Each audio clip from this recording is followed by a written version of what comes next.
Technique ক্লাসে তোমাদের সকলকে স্বাগত। আজকের আমার আলোচ্য বিষয় 2025 সালের ষষ্ঠ শ্রেণীর তৃতীয় পর্যায়ক্রমিক মূল্যায়নের অঙ্কের সেট ওয়ানের প্রশ্ন এবং তার উত্তর। তোমার তৃতীয় পর্যায়ক্রমিক মূল্যায়নে পূর্ণমান থাকবে 70, সময় পাবে তোমরা 2 ঘন্টা 30 মিনিট। তোমাদের এই পরীক্ষাটি আগামী ডিসেম্বর মাসে অনুষ্ঠিত হবে।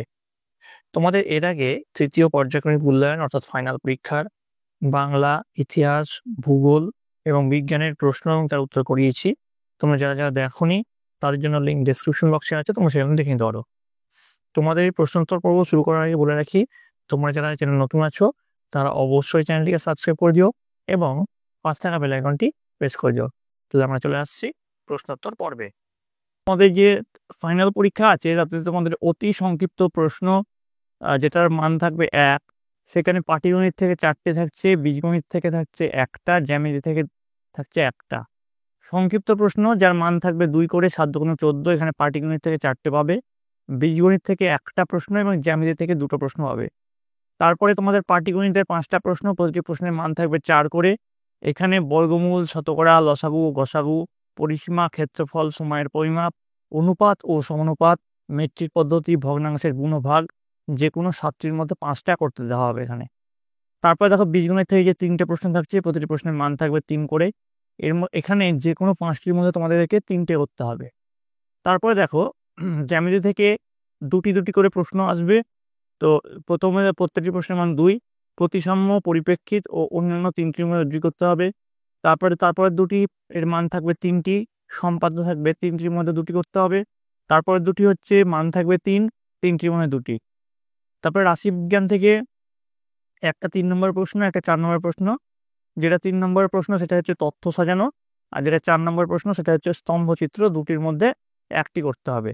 বোঝা গেছে তাহলে তোমাদের কোন চ্যাপ্টার থেকে কি কি টাইপের প্রশ্ন আসছে। এবার আমরা দেখে নিব তোমাদের প্রশ্ন এবং উত্তরগুলি কেমন হতে পারে। এটা তোমাদের পর্ষদ নির্ধারিত মডেল প্রশ্ন, অর্থাৎ এই প্রশ্ন নিয়ে তোমাদের জন্য খুব ইম্পর্টেন্ট। দেখো তোমাদের যে 70 নম্বরের যে প্রশ্ন, প্রথমে থাকছে কিছু এমসিকিউ, 6টা এমসিকিউ আছে। এক অংশ, সঠিক উত্তরটি বেছে নিয়ে রেখো। এক অংশ সমান কত? 20% নাকি 25% নাকি 50% নাকি 100%? তো আমরা জানি এক অংশ মানে পুরোটাই, অর্থাৎ 100%। তো ডি হচ্ছে সঠিক উত্তর। এবার দেখো এখানে একটা পিচবোর্ডের ছবি দিয়েছে, পিচবোর্ডের যে ভাঁজ দিয়েছে দেখো, পাশের পিচবোর্ডের কাগজটিতে 6টি বর্গাকার ক্ষেত্র আছে। বিন্দু অনুযায়ী যদি ভাঁজ করি তাহলে কি পাবো? দেখো এইটা আমি একটু জুম করছি তাহলে তোমরা ভালো করে বুঝতে পারবে। এইটাকে যদি আমরা বিন্দু অনুযায়ী আমরা ভাঁজ করি তাহলে দেখো একটা কি পাবো, যদি এখানে বর্গাকার ক্ষেত্র বলেছে, আয়তাকার ক্ষেত্র কিন্তু বলেননি। বর্গাকার ক্ষেত্র হচ্ছে প্রতিটি বাহু কিন্তু সমান, আর বর্গাকার ক্ষেত্রে কি হয়, একটা ঘনক তৈরি হয়, মানে লুডোর ছক্কার মতো একটা ঘনক তৈরি হবে। বোঝা গেছে? তাহলে সঠিক উত্তর ঘন। আর যদি এখানে বর্গাকার ক্ষেত্র না বলে আয়তাকার ক্ষেত্র বলতো তাহলে এর উত্তর হতো আয়তঘন। বোঝা গেল? তারপরটা দেখো, পেনের দৈর্ঘ্য ঢাকনার দৈর্ঘ্যের 4 গুণ। তাহলে পেনের দৈর্ঘ্য ঢাকনার দৈর্ঘ্যের 4 গুণ। পেনের দৈর্ঘ্য যদি 1 হয়, ঢাকনার দৈর্ঘ্যকে যদি আমরা 1 ধরি তাহলে পেনের দৈর্ঘ্য কত হবে? 4 হিসাবে, তাই বলছে এখানে। তাহলে বলছে পেন এবং ঢাকনার দৈর্ঘ্যের অনুপাত। তাহলে এইটা আমাদের পেন, এটা ঢাকনা। তো পেন এবং ঢাকনার দৈর্ঘ্য অনুপাত কত? 4:1। কিন্তু দেখো এখানে কি বলেছে, অনুপাতের ব্যস্ত অনুপাতটি।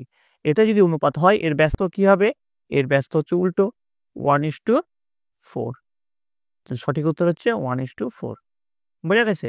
এই জায়গাটা ভালো করে দেখে নেবে, অনুপাত বলেছে না ব্যস্ত অনুপাত বলেছে। যদি বলতো অনুপাত তাহলে 4:1, যদি বলতো ব্যস্ত অনুপাত তাহলে 1:4। তারপরটা দেখো, এটা আমি মুছে দিচ্ছি। তারপরটা দেখো কি আছে।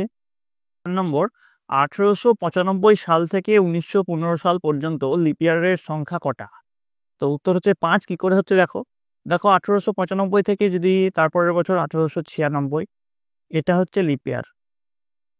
এটা লিপিয়ার কারণ হচ্ছে এটা 4 দিয়ে ভাগ যায়। তাহলে এর 4 বছর পর কত হবে? এর 4 বছর পর হবে 1900, এটাও একটা লিপিয়ার। তারপর 1900 পর 1904, এটাও একটা লিপিয়ার। তারপরে 1904 পর 1908, এটাও একটা লিপিয়ার। 1908 পর 1912, এটার একটা লিপিয়ার। তারপরে লিপিয়ার কবে আসছে 1916, কিন্তু সেটা আমাদের 1915 সালের মধ্যে পড়ছে না। তাহলে দেখে নাও এখানে আমাদের 5টা লিপিয়ার হয়েছে, তার জন্য সঠিক উত্তর হচ্ছে 5।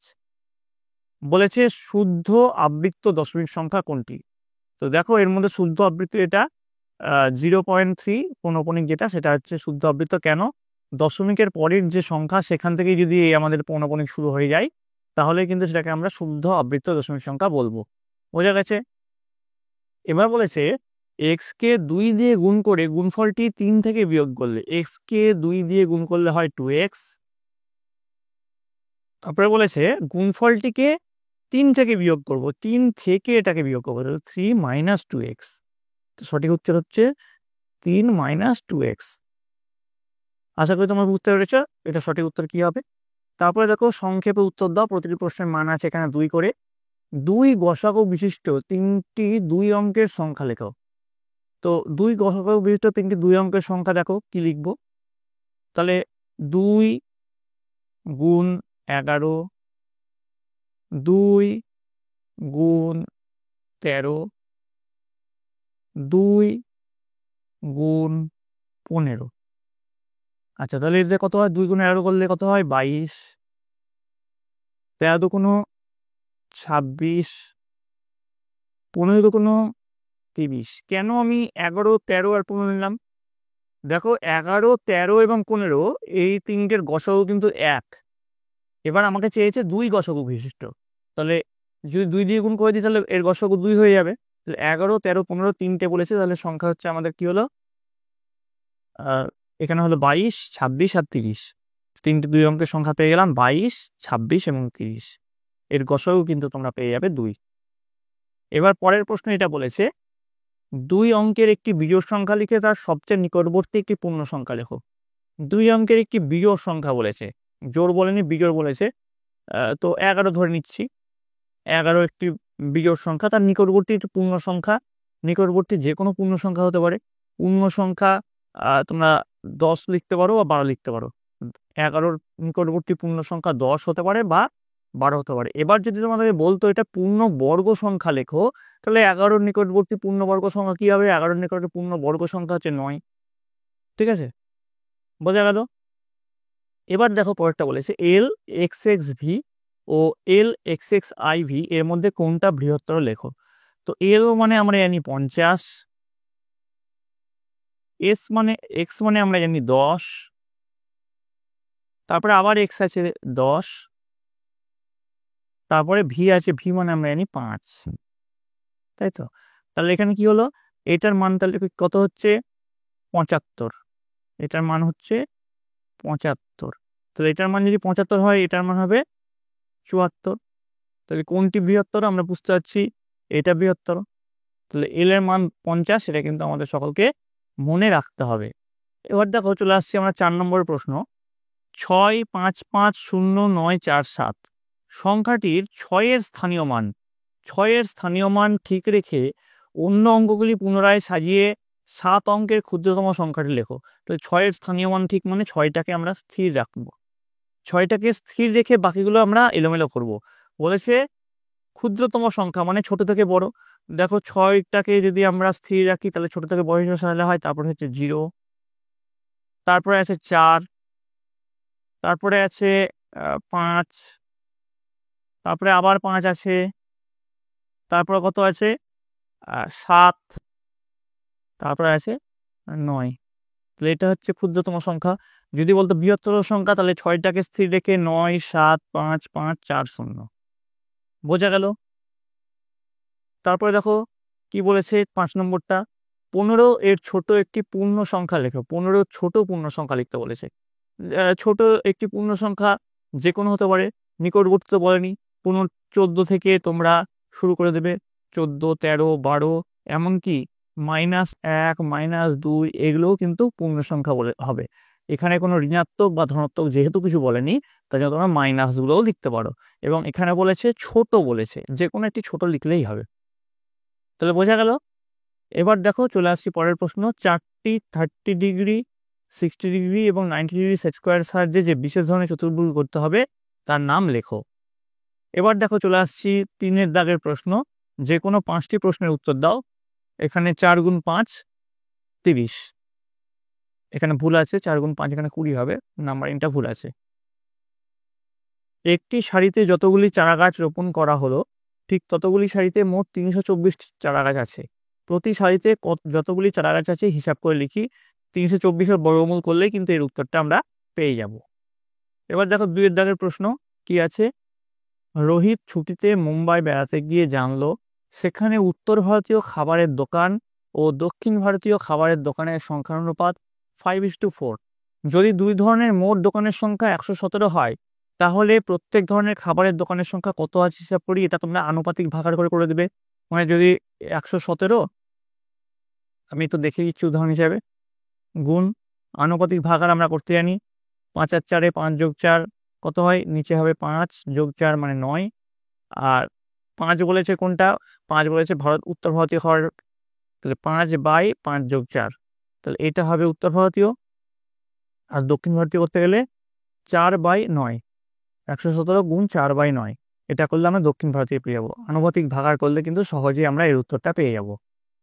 বোঝা গেছে? এবার দেখো 4টি ঘন্টা 45 মিনিট, 1 ঘন্টা 1 ঘন্টা 15 মিনিট, 1 ঘন্টা 30 মিনিট অন্তর বাজে। বেলা 12টায় ঘন্টাগুলি একসাথে বাজার ঠিক কতক্ষণ পরে আবার একসাথে বাজবে তা হিসাব করে লেখো। চলে আসছি পরের প্রশ্ন। একটি গ্রামে জনসংখ্যা 8,000, ওই জনসংখ্যার 80% স্বাক্ষর এবং স্বাক্ষরদের 40% মহিলা। ওই গ্রামে কতজন মহিলা স্বাক্ষর হিসাব করে লেখো। প্রথমে তোমরা 8,000-এর 80% বের করবে, তাহলে তোমরা স্বাক্ষর পেয়ে গেলা। দিয়ে স্বাক্ষর যেটা সংখ্যাটা পেলা তাকে আবার 40% করবে, সেটা হচ্ছে স্বাক্ষর মহিলা। তো সেটাই তোমাদেরকে জানতে চেয়েছে। চলে আসছি পরেরটাই। একটি বড় পাত্রে 13 লিটার 200 মিলিলিটার শরবত আছে। একটি গ্লাসে 60 মিলিলিটার দিয়ে ভর্তি করে গেলে বড় পাত্রে শরবত ভর্তি করতে কটা গ্লাস লাগবে হিসাব করে লিখি। তারপর দেখো সরল ফল লেখো। সেকেন্ড ব্র্যাকেট শুরু হচ্ছে, ফার্স্ট ব্র্যাকেট শুরু হচ্ছে 4 বিয়োগ 2.07, ফার্স্ট ব্র্যাকেট ক্লোজ, গুণ 2.5, সেকেন্ড ব্র্যাকেট ক্লোজ, ভাগ 1.93। এটা সরল ফল তোমরা করবে। তারপরে 7 নম্বর দেখো, মেহবুব ও তার দল ঠিক করেছে 33 দিনে 24-11-15 কিলোমিটার রাস্তা তৈরি করবেন। তারা প্রতিদিন 11 এর 15 কিলোমিটার করে 25 দিন রাস্তা তৈরি করলেন। এবার ঠিক সময়ে কাজ শেষ করতে হলে তাদেরকে বাকি দিনের প্রতিদিন কতটা করে রাস্তা তৈরি করতে হবে তা হিসাব করে লেখো। তারপরে দেখো 4 দাগ চলে আসছি। প্রতিটি প্রশ্নের মান আছে 3 করে। যে কোনো 3টি প্রশ্নের উত্তর লেখো। সংখ্যারেখার সাহায্যে প্লাস চাপ ও -17 যোগফল নির্ণয় করো। সংখ্যারেখার সাহায্যে লাল টেনে তোমাকে করতে হবে। যোগের সংযোগ নিয়ম যাচাই করে +5 -3 +2। সরল ফল নির্ণয় করো। +13 -12 -15। 4 নম্বর দেখো, দুটি চল ও দুটি ধ্রুবক সংখ্যার প্রত্যেকটি একবার নিয়ে যোগ, গুণ ও ভাগ চিহ্নের সাহায্যে একটি বীজগাণিতিক সংখ্যামালা লেখো। 5 নম্বর দেখো, আমাদের গাছ থেকে এবছর Xটি আম পেরেছি। গত বছর এবছরের আম সংখ্যার দ্বিগুণের থেকে Yটি কম পেরেছিলাম। গত বছর কটি আম পেরেছিলাম লেখো। এবার চলে আসছি 5 দাগের প্রশ্ন। প্রতিটি প্রশ্নের মান আছে 3 করে। PQR 3টি অসমরেখ বিন্দু। PQ, QR ও RP সরলরেখাংশ দ্বারা যুক্ত করি। PQ বাহুর বিপরীত কোণের নাম ও QPR এর বিপরীত বাহুর নাম লেখো। 2 নম্বর দেখো, চাঁদার সাহায্যে 216 ডিগ্রি কোণ আঁকো। 3 নম্বর দেখো, একটি সমবাহু ত্রিভুজের কয়টি প্রতিসাম্য অক্ষ আছে তা চিত্র এঁকে দেখাও। তাহলে আমাদের 5 দাগের প্রশ্ন হয়ে গেল। এবার দেখো 6 দাগের প্রশ্ন। যে কোনো 2টি প্রশ্নের উত্তর দাও। প্রতিটি প্রশ্নের মান আছে 4 করে। চাঁদার সাহায্যে 55 ডিগ্রি কোণ এঁকে কোণটিকে পেন্সিল কম্পাসের সাহায্যে সমদ্বিখণ্ডিত করো। 2 নম্বর দেখো, 5.5 সেন্টিমিটার দৈর্ঘ্যের একটি সরলরেখাংশ স্কেলের সাহায্যে আঁকি। সরল রেখাংশটিতে পেন্সিল কম্পাসের সাহায্যে সমদ্বিখণ্ডিত করে একটি বৃত্ত আঁকো। 3 নম্বর দেখো, AB একটি সরলরেখাংশ আঁকো। AB সরলরেখাংশের বহিস্থ একটি বিন্দু P থেকে AB সরলরেখাংশের উপর একটি লম্ব অঙ্কন করো। প্রতি ক্ষেত্রে কেবলমাত্র অঙ্কন চিহ্ন দিতে হবে। তারপরে দেখো 7 দাগের প্রশ্ন। 50টি পরিবারের প্রত্যেকটি পরিবারের 2 চাকার গাড়ির সংখ্যার তালিকা নিচে দেওয়া হলো। কাঁচা তথ্যগুলি ট্যালিমার দিয়ে সাজিয়ে পরিসংখ্যা বিভাজন ছক তৈরি করো। তোমরা দেখে নাও, এইভাবে এইগুলো তথ্যগুলো নিয়ে তোমরা পরিসংখ্যা বিভাজন ছক তৈরি করবে। এবার চলে আসছি 8-এর দাগ, যে কোনো একটি প্রশ্নের উত্তর দাও। প্রথমটা কি আছে, নিচের ছকে 5টি ভাষায় একটি করে দৈনিক সংবাদপত্র বিক্রির প্রতিদিনের সংখ্যা দেওয়া আছে। ভাষা প্রথমে দেওয়া আছে বাংলা, উর্দু, হিন্দি, ইংরেজি, নেপালি। সংবাদপত্রের সংখ্যা বাংলার হচ্ছে 5,000, উর্দুর 3,000, হিন্দির 4,000, ইংরেজির 2,500, নেপালির 500। ছকটি এঁকে একটি স্তম্ভ লেখ আঁকো। তারপরে দেখো 2 নম্বর, একটি শহরে 100টি বাড়ির রান্নার জন্য বিভিন্ন রকম জ্বালানি ব্যবহারের স্তম্ভলেখ নিচে দেওয়া হলো। স্তম্ভলেখ থেকে নিচের প্রশ্নগুলির উত্তর দাও। দেখো স্তম্ভলেখে দেখতে পাচ্ছ বাড়ির সংখ্যা 100-র মধ্যে দেওয়া আছে কাঠ, গ্যাস, কেরোসিন, বিদ্যুৎ, কয়লা। 1 একক সমান 5টি বাড়ি, জ্বালানির ধরন 100-এর মধ্যে। ঠিক আছে, এবার এই অনুযায়ী তোমাদের কিছু প্রশ্ন দিয়েছে। 1 নম্বর, সব থেকে বেশি বাড়ি কোন জ্বালানি ব্যবহার করে? তারপরে কোন জ্বালানি সবচেয়ে কম বাড়ি ব্যবহার করে? 3 নম্বর, কোন বাড়ি জ্বালানি হিসাবে কয়লা ব্যবহার করে? কটি বাড়ি জ্বালানি হিসাবে কয়লা ব্যবহার করে? যদি শহরের জনসংখ্যা 1 লাখ হয় তাহলে স্তম্ভলেখ থেকে নির্ণয় করো কটি বাড়ি তখন জ্বালানি হিসাবে বিদ্যুৎ ব্যবহার করবে। তো এই গেল তোমাদের ষষ্ঠ শ্রেণীর তৃতীয় পর্যায়ক্রমিক মূল্যায়নের অঙ্কের প্রশ্ন এবং উত্তর। তোমাদের যদি প্রশ্নটি ভালো লেগে থাকে অবশ্যই লাইক করবে, বন্ধুদের কাছে অনেক অনেক শেয়ার করবে। তোমরা ভুলে যেও না, এই প্রশ্নটি তোমাদের পর্ষদ নির্ধারিত নমুনা প্রশ্ন থেকে নেওয়া হয়েছে, অর্থাৎ এই প্রশ্ন কিন্তু প্রতিটি বিদ্যালয়ের জন্য খুব ইম্পর্টেন্ট। তোমরা এই প্রশ্নটি ভালোভাবে প্র্যাকটিস করো এবং তোমাদের বইয়ের অঙ্কগুলি খুঁটিয়ে করো, তাহলে আশা করি তোমাদের 100% সাফল্য আসছে। তোমরা সকলে ভালো থাকবে, তোমরা সকলে সুস্থ।